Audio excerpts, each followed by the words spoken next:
Talk radio could be a new battleground for Congress this year. There are renewed calls for a resurrection of what's called the Fairness Doctrine, a regulation requiring balance in the treatment of political issues. But opponents say it is anything but fair. Correspondent Molly Henneberg tells us who's doing the talking and what's being said. Some Democrats and liberal radio talk show hosts, such as Bill Press, say the government needs to bring back a 1940s policy on broadcast content. Is it time to bring back the Fairness Doctrine? I absolutely think it's time to be bringing accountability to the airwaves. Michigan Democratic Senator Debbie Stabenow, whose husband, Tom Athens, is and has been an executive at various liberal radio talk groups, says she expects hearings at some point on the Fairness Doctrine. It was a policy abolished in 1987 requiring broadcast stations to provide opposing views on controversial issues.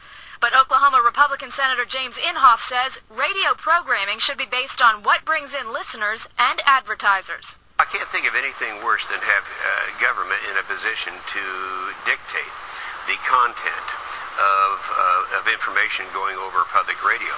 The whole idea is it has been market-driven.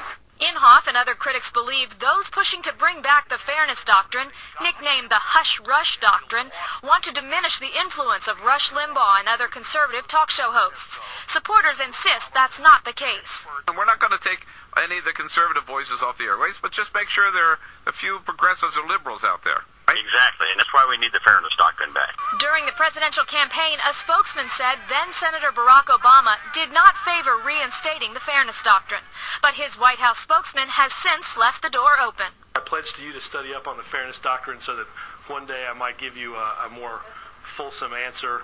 Considering that 8 out of the top 10 national radio talk programs, such as Laura Ingram's show, have conservative hosts, Senator Inhofe says Democrats and liberal advocacy groups aren't going to let the matter drop. They are committed to make this happen, and so we've got to be ready. Inhofe introduced a bill this year to prevent round 2 of the Fairness Doctrine, but he says so far he cannot get one Democrat to co-sponsor it. Brett? Molly, thank you.